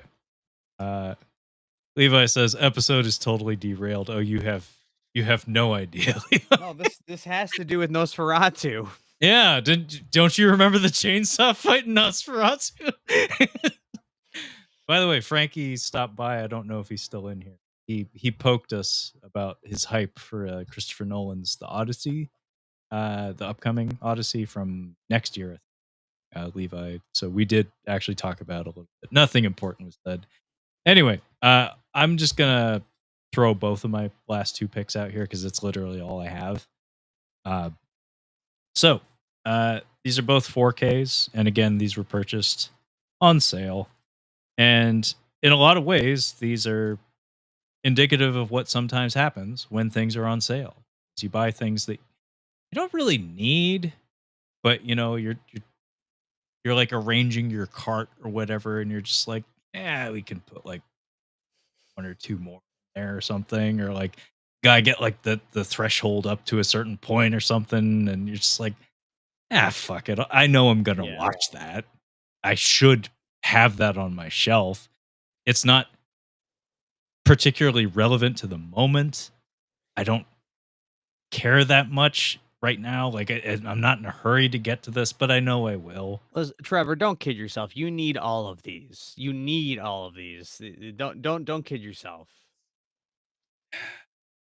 That's not true. No, anyway, so I have these last 2 picks here, and like I said, they're both 4Ks, and I have American Psycho uncut version, which I actually don't know what that means because I don't think I've ever seen a edited or cut version of this movie, but perhaps there's a different version of it that I'm not aware of. And also Alien Romulus, Mm. which I have all the Alien movies. If it's got a xenomorph in it, Alien versus Predator Requiem doesn't like if it's got a xenomorph in it, I probably have it. I have some of the fucking Dark Horse comics. Good, like I'm all in on the xenomorph. Big fan of the franchise. Uh, Saw this one in theaters twice actually, because I forget exactly how it came about, but my fiance was going on like an outing with her work friends, and she was like, "You should come along, be sociable." And I was like, "Fine." So fine, I will go You're like, with you no. and your nerds, your nerdy work friends, to go see a movie that I've already seen and didn't honestly think that much of. So I went, and it was fine again. I did hear, Brad, I don't know if you heard this, but I did hear that they touched up Cyborg Ian Holm. They did touch up the effects work on his puppet for this home video release of it. Uh, I'm curious to see what it looks like because Uh, they did confirm that it's only on like the post theatrical release of the film that happened. I've heard some people say it looks worse even. So, I mean, that's just a matter of opinion, but I had some serious gripes for that, man. oh yeah. I did not like how they conveyed that. I think it could have been done without Ian Holmes' posthumous likeness, and I don't think the effect was done very well at all. It bothered me. There's certain elements of this movie that worked, like it from an aesthetic standpoint. Fede Alvarez knows how to make a fucking horror movie. There's some genuine moments of tension, and just on the whole, it's pretty boilerplate xenomorph film, kind of like it's very safe, is what I would call it. Not offensive for the most part. Just kind of like, what does this contribute? Like, really, what? How does this change things up, or what does this give me that I haven't seen before? Um, American Psycho. Uh, Speaking of movies that all the wrong people appreciate for all the wrong reasons, this movie, Scarface, and Wolf of Wall Street, I think, are the top candidates for the wrong people getting the wrong message and just running with it. Because there's a lot Maybe of Fight interesting Club messages too. in Fight Club. Yeah, That good call, Brad. I could totally see that doing that as well. But yeah, American Psycho has its cultural footprint is vast. Fiance hasn't seen this, but she really likes Christian Bale. We'll see if she still likes Christian Bale after she sees him with a chainsaw. We brought it back. Mm-hmm. Mm-hmm. But yeah, I will rewatch both of these movies eventually. So it's only natural that I put them on my shelf at some point. May as well not pay so much to get them there. Alien Romulus, not in a huge hurry to get to, just because I did see it in the theater twice, not that long ago. But American Psycho, it's been a really long time. I remember it crystal clear, so it's not going to be like a fresh experience or anything. But it has been a really long time, so maybe I'll feel differently about it. Like now that I'm a lot older than it. Yeah. Santino says Fight Club and Joker. Yeah, yeah. Actually, yeah, can't speak for the Joker, a good second one. Joker. Funny enough, we have Red Cow people in the chat. Frankie from Red Cow, and also I think Levi was in. I think he concurred. Like they were in the camp of not hating Joker too. I know the reviews were dismal for the movie, but like Frankie from Red Cow and I think Levi also were just like, yeah, I think there's value to this thing that y'all aren't seeing. So I haven't seen it myself, but perhaps I'll give it a look. Mm-hmm. Levi says, I knew a guy who would shut off Goodfellas halfway through because he hated seeing Henry Hill lose. Yeah, Goodfellas is another one of those movies. Wrong people, wrong message kind of Yeah. movie. Yep. Yep. Absolutely. Good call, Levi. Ugh, that's crazy because I think the last act of Goodfellas is the best. I reference the very last act of that movie very often. Anytime somebody is harried and Mm-hmm. is having like a crazy like bell to bell schedule or something, I bring that up. I'm like, I do that to my fiance all the time. She's never seen Goodfellas. She probably never will, maybe. But I'm like, you bounce off the walls like the end of Goodfellas. Like, Mm-hmm. she's like, I don't know what you're talking about. It's like it involves cocaine. It's okay. Don't Yeah. burn the bean balls. Don't burn the sauce. Or, no, excuse me, gravy. Don't burn the gravy. Yeah, and Levi confirms I am a known Joker to support. Haven't seen it myself, but after hearing both he and Frankie talk about it, maybe I should give Yeah. it a look. Yeah, I didn't love it, but certainly did not think it was anywhere near as bad as some people made it out to be. I think I think it had some actually really good ideas. Just some of the execution I didn't totally work for me, but Mm, nowhere near as bad as people made it out to be. yeah, what little I know about it suggests that it is a high effort film. Like there's a Mhm. lot of thought and consideration that went into it. So I don't see myself hating the movie. I hate very few movies, honestly. So I'd probably enjoy it, honestly. Like aesthetically, that first Joker movie is a very handsome movie. And I have to imagine with an even greater budget, and I have to assume returning crew members and whatnot, uh, probably also quite a lot of aesthetic value for that second film as well. Do you get this reference, Brad? Because I don't. I Santino don't. says, I need my travel hate. Not Santino, you ringing lost any me, buddy. bells. Sorry. Keep your One Piece horse shit off the street. One Piece, 1 year. I say that very often, by the way. Um, yeah, I also saw Alien Romulus twice in theaters. Not to bring it back to that, but I saw it twice out of my own volition. So, What was the reason? Did you just want another crack at it? I took my mom the second time. Oh, that's sweet. I Yeah. Speaking of which, I need to remember this. I'm gonna try to get my dad to go see Jaws with me. Ooh. 'Cause August 29th, I think, is what I saw. We got a trailer for it before Jurassic World Rebirth, and I think it said August 29th, so I didn't miss it. I did my annual rewatch of it already. My 4th of July weekend rewatch of Jaws. It's an annual thing at this point.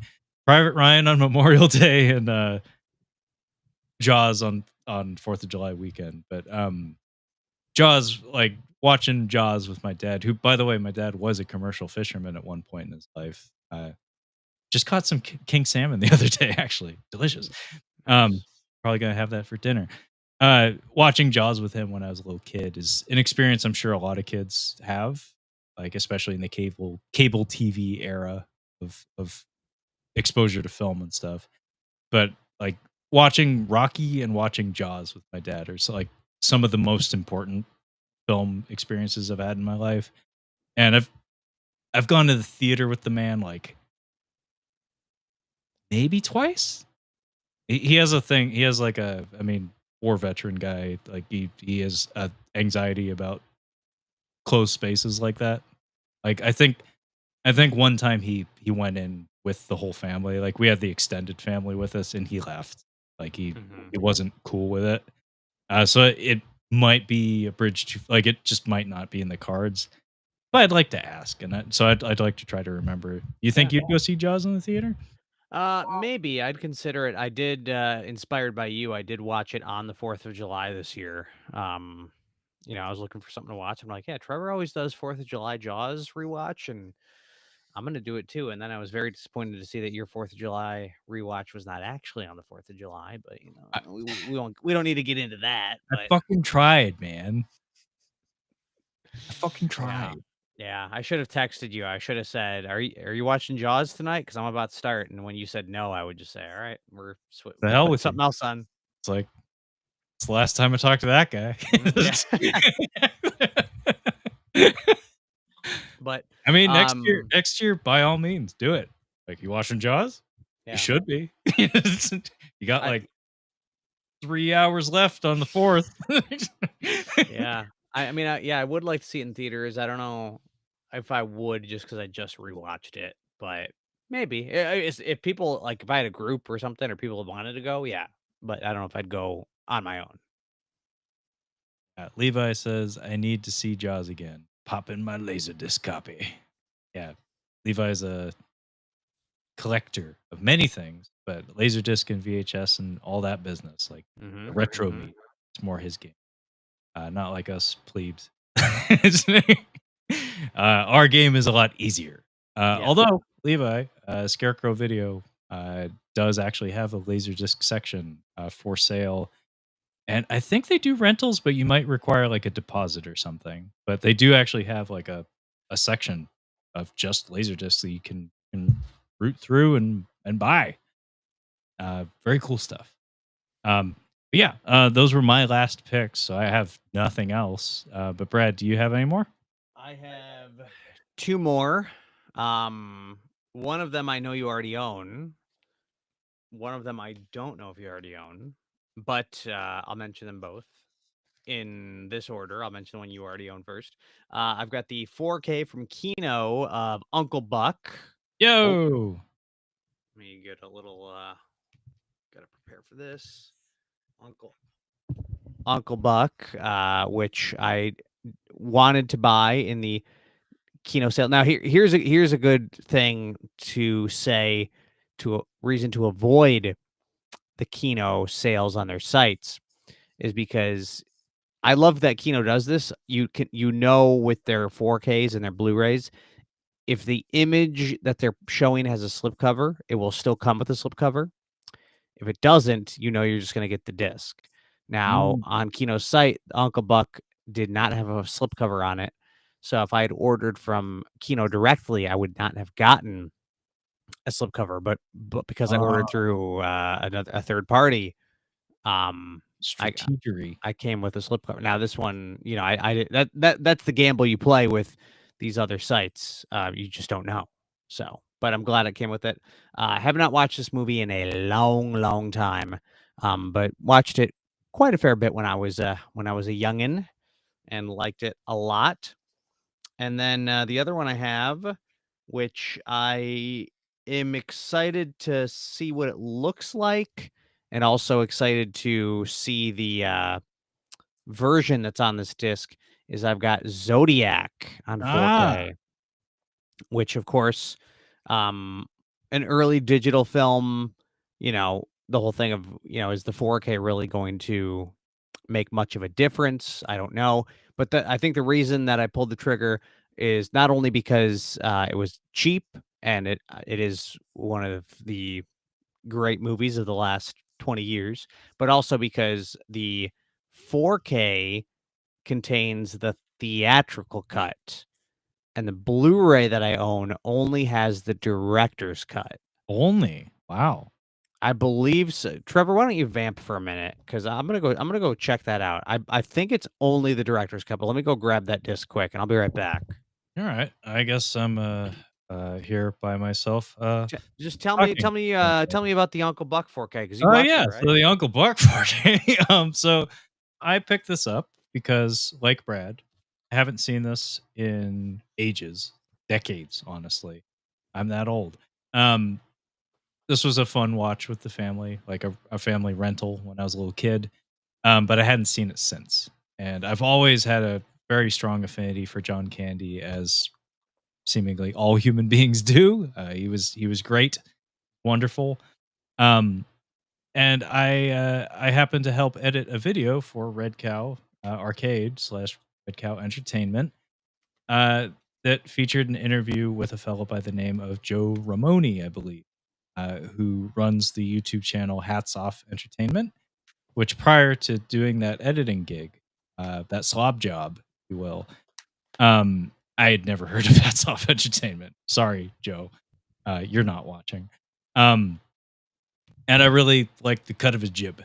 I was impressed with Joe. And that was a lovely conversation. I really enjoyed editing my segment of it. And it just so happens that Mr. Joe is a friend of Red Cow, and I guess by extension, friend of mine. He did a commentary track. He recorded the commentary track that resides on this 4K and on this Blu-ray. And that just like that blew my mind. I was like, that's a thing you can do? And then it occurred to me, it's like, oh wait, yeah, I mean, sometimes you probably just have to ask and they'll let you. And in his case, he has a YouTube channel that does a lot of coverage of John Candy property and stuff. So he's very qualified. He's done his research. But it really struck me. I was like, wow, that's neat. Like that just some guy, like some guy that like I have, a 6 degrees of Kevin Bacon association with has a commentary track on a disc that I have on my shelf now. That's really fucking cool.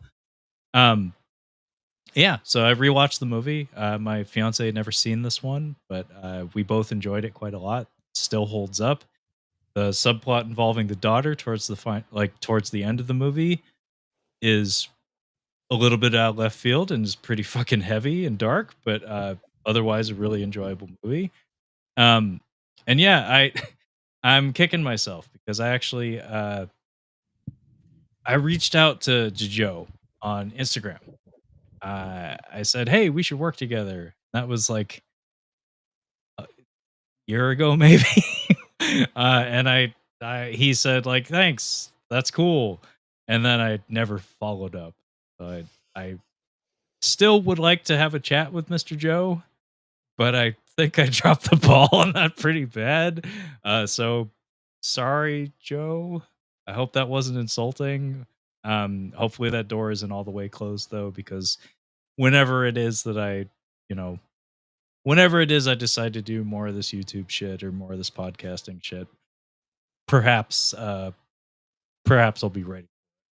I mean, Patrick Thoma is both gay and also wants to know who Joe is. Joe Ramone runs a YouTube channel called Hats Off Entertainment. Gay, according to yeah. the back of the case, he's film historian. I don't know if that we made that clear. Excuse me? On the Uncle Buck 4K, it says film historian Joe Ramone. Film historian, Joe Ramone. Yeah, I let's don't get know this what his straight. credentials are if he has them. But point is, he got to do a commentary track on a few Kino discs. Summer Rental, he also did. I know for sure. I'm sure he's done others and will do more. But I think that's incredible. You know, lofty ambitions, but hey, Brad actually was the first person that I contacted after I heard about that. After I learned about that, I was like, "Hey, Brad, this is a thing that you can do. You would be perfect for that." Yeah, yeah. I still think that's true. And by the way, Levi says, "Can we ask Brian Paulin? Brian Paulin, from I forget if he's from Rhode Island or Mass. But Brian Pollan, the Bone Sickness guy, to do a commentary for the next release of Bone Sickness. I believe he did. I do have the um, Saturn something or other. Uh, Saturn's core. Thank you, Brad. Saturn's Core. I did actually pick up the fucking. I think it's a 4K of Bone Sickness. Shot on mini DV cam Bone Sickness, and I do believe it does say on the box new commentary, and I would love to listen Nice. to it. Still haven't yet, but someday. Anyway, uh, Uncle Buck, but Zodiac, Brad, did you confirm what you were looking for? Yes. Let me just do this quick here. Let me bounce out. Bounce out of the way. Ah! It is a 2-disc director's cut, and the second disc is special features only. Oh, wow. Um, so I do love this cover though. I think that is cool. That's cute. I Yeah. kinda like that. But I think up until this release, the at least on as far as Blu-ray goes, I don't think the theatrical cut was on Blu-ray. So um to be honest, I'm sure I've seen the theatrical cut once. Like probably the first time I saw the movie would have been on DVD, or maybe even I streamed it the first time I watched it. I don't remember, but the majority of what I've seen of Zodiac, I think probably is that director's cut. So I am curious to check out the theatrical version because I think the differences are, I think, pretty significant. Nothing crazy, but Yeah. like um, so yeah, definitely the price was right on this one. I said, all right, $15 for a new cut of the film. Absolutely, let's do it. Yeah, and on 4K for the first time, it's David Fincher, and like you say, it is a really exceptionally great film. Like, Hmm. it's a running gag on catching up on cinema. My buddy and Kyle and I were always joking that Zodiac and Boogie Nights are, like, the 2 movies that, like, in the scenario that you were to, like, walk by a room where it's playing, like, somebody's, like, watching it in the living room while you're cooking dinner or something. You you do one of these and you're just like, "I guess I'm watching Zodiac now." Yeah. It's like, whatever I Yep. had planned is out the window. Same with Boogie Nights. It's like you walk in when any of those party scenes are playing or something, you're just like it just pulls you in. And Zodiac just has a incredible flow to it and just that particular type of tension that just won't let go of you. It's mesmerizing is I guess the word you'd use. I've only seen it all the way through one time though. And Really? I do own that 4K. I picked it up a long time ago. I think it was a Christmas gift actually, because I had been making that joke for so long that my fiance bought it for me. And she bought it expressly for the reason of watching it with me, but we haven't gotten there yet. So it's just sitting on my TV stand right now. And I'm just like, my eyes like twitching involuntarily, and I'm just like, I would really like to watch Zodiac, but it's never the right time. uh, Hmm. and what really sucks though for me, Brad, is that I don't actually know which version of it I saw because I was not aware there was a director's cut, and when I saw it, it was just on like HBO or something, like just on like terrestrial television, like not even like streaming or anything. Um, so I don't know if it was the theatrical or the director's. I assume theatrical because it was on TV, like on a premium Yeah. network, but I don't Hmm. actually know. So it may just have to be that I watch it twice. Yeah, that's Which won't probably what you're suck. gonna have It to won't do. suck. I mean, there's worse things you could put yourself through. That's for sure. No, Um, it's a very exceptional movie. yeah, I mean, Uncle Buck is really good too. I do love Uncle Buck. I mean, I don't know. David Fincher, the guy rocks, but I feel like we really need to get him out of the Netflix zone because the fact that being his name's being tossed around for the American version of Squid Game, it's like, Yeah, I but did come hear on, that. man, like It's I wonder if it's the creative freedom that attracts him because he is that kind of guy. He needs that hmm. in order to do what he does. So it could just be that Netflix enables that. Um, did is it Hitman? Was that the name of the The Fassbender Killer? movie? The Killer, excuse me. The hitman was Glenn Powell, right? Or Yes, yes. yeah. Um, did that get a physical release? No, I don't believe And so. Mank also, right? Yeah, I don't think Mank did either. No. See, that fucking sucked. Yeah, that That I does don't suck. like, but I mean, Killer was good. I liked it a lot, but Criterion could rescue them because they have put out Netflix titles in the past. But it's been a while, I think. yeah, it's been a minute. It's a few years. Levi mentions, and the idea of watching both to compare is a terrifying thought. The only time I had the strength to do something like that is Superman 2 and the Donner cut back to back. I've done this dance before. I couldn't name which films I did it for at the moment. But Superman 2 and the Richard Lester and Richard Donner cut is a fun experiment. Um, Especially because the Dick Donner cut is incomplete. So you have to bring your imagination to the table in order to ingest it. Um, so it's kind of fucked that I don't know what happened with was it the Salkinds or whatever with that film? Because why wouldn't you just have the same guy do both the movies that he shot? Like they were shot Mhm. concurrently. They were shot like at the same time. Like what the fuck? Which was a great time, but did make for a long night. Yeah, yeah, not not short films. Uh, anyway, that's all of our picks, Brad. That's all for me. Yeah, so this time we're without a speed round, but that's fine. We farted around quite a lot. We talked about many other things. Very full episode as it is, so that's fine by me. Um, Can I just ask you one thing real I don't wanna go on any longer, but just while I got you here, because it's like you're the I'm only done one. talking to you, but I want to talk at you for a minute. Well, yeah, just one quick second. So, Sure. have you bought the, 007 Sean Connery 4K collection yet? Or do you plan to? Is Never Say Never Again in there? Is that the non That's the non-Eon film. that one is not included. Then no, Ooh, he's tough. He's no. tough. I will buy Never Say Never Again on Blu-ray, but it's crazy fucking expensive because it's the non-canon Bond. Yeah. That and, Casino Royale, the Mhm. '60s version. But yeah, Never Say Never Again's like the one. But anyway, what about it? What's going on? I just wanna get your thoughts on it.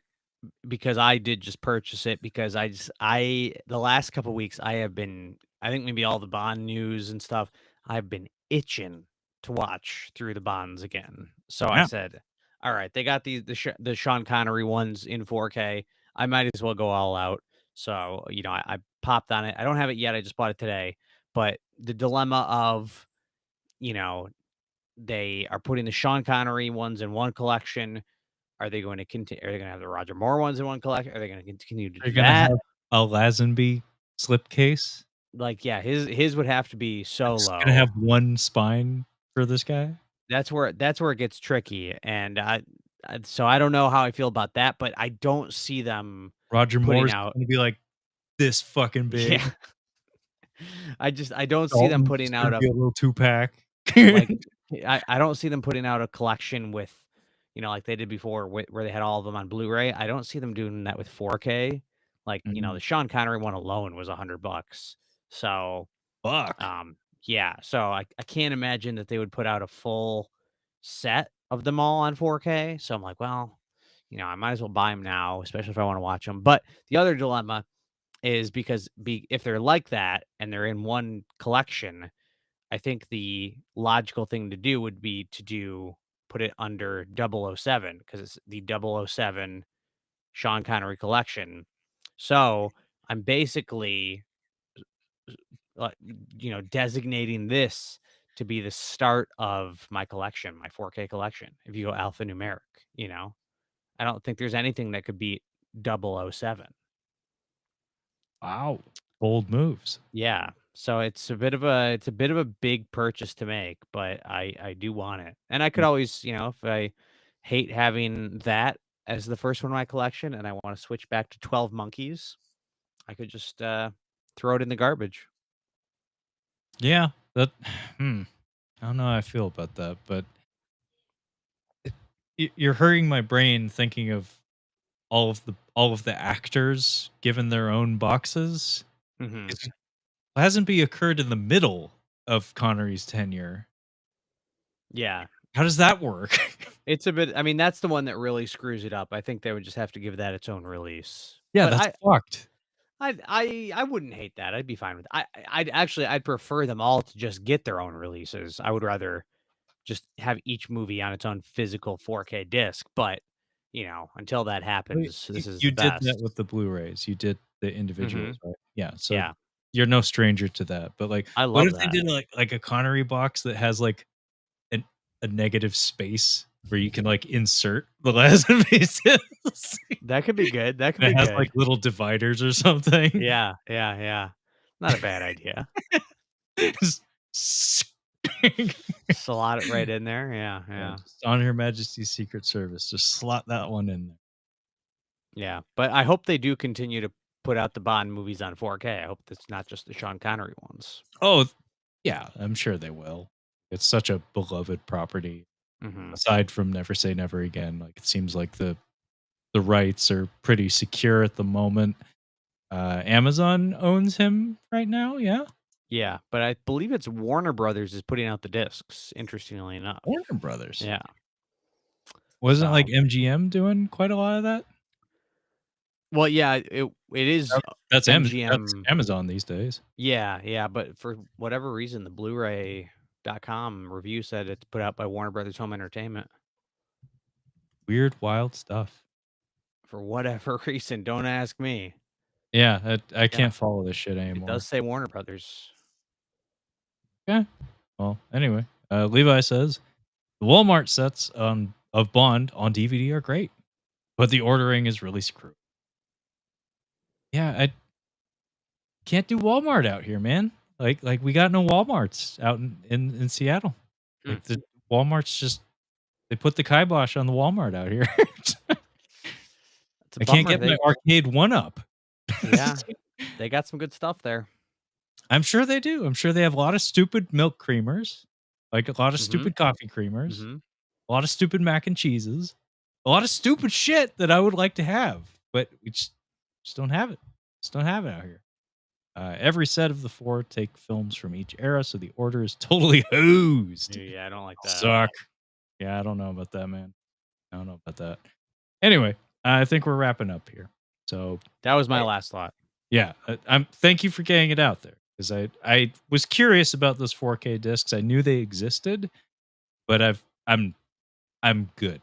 I'm good on Bond until we get new Bonds. I have all the Bonds except for Never Say Never Again and Casino Royale. I will get those eventually though. When Never Say Never Again is less than $80 or some shit because Mhm. that Blu-ray is crazy fucking Yeah. expensive. They probably printed like 5 of them. Anyway, the Broccoli family, the Broccoli family was like, Yeah. cut that shit out. Said, "No way." Get out of here. Uh, so yeah, thank you so much for joining me, Brad. No, I haven't been doing the podcasting at all, really, but this I needed this. This was great. So Mhm. thanks for helping out every month, man. I Appreciate it. always love to be here. I always love to, actually, I think this month you were the one that kinda gave me the poke. Obviously, I always plan on poking you if you didn't poke me eventually, but you were like, "Hey, we doing a Tales this month?" I said, "Oh, you better believe we are." I figured I'd change it up. Usually, Brad's the one who has to poke me. I'm not good at scheduling. So yeah, this time I did. But yeah, before we go though, hey Brad, how about you let our listeners and hopefully viewers know where they can find you and your very awesome podcast? Yeah, it's the Cinema Speak podcast. You can find us anywhere you listen to podcasts: iTunes, Stitcher, Spotify. We're on Twitter at the Cinema Speak, Instagram Cinema Speak Podcast, and on YouTube as Cinema Speak. And you can find us on the web at cinemaspeak.libsyn.com. Yeah. Well said, sir. And as for myself, catching up on cinema is the name of my podcast. We have very extensive library, hundreds of episodes, but kind of been on random hiatus over the past couple of months. First time in the history of the show. Feels bad, man, but kind of what I've been doing lately, is not doing. Um, like I said, the show is catching up on cinema. We do weekly movie reviews for the most part, albeit not at the moment. I am kind of on the Instagram at catching up on cinema, not really on the Twitter/X at catching cinema. So probably don't bother reaching out to me at either of those places. I am on the Red Cow Entertainment Discord. I do freelance editing for them as a slob every now and again. Levi is also a slob in there. Your Captain Speaking is his name here on YouTube. You've probably seen him commenting here on the stream. So if you want to reach me and you're part of that Discord, give me a poke. I'm in there as catching up on cinema. Anyway, that being said, thank you so much for listening and hopefully watching.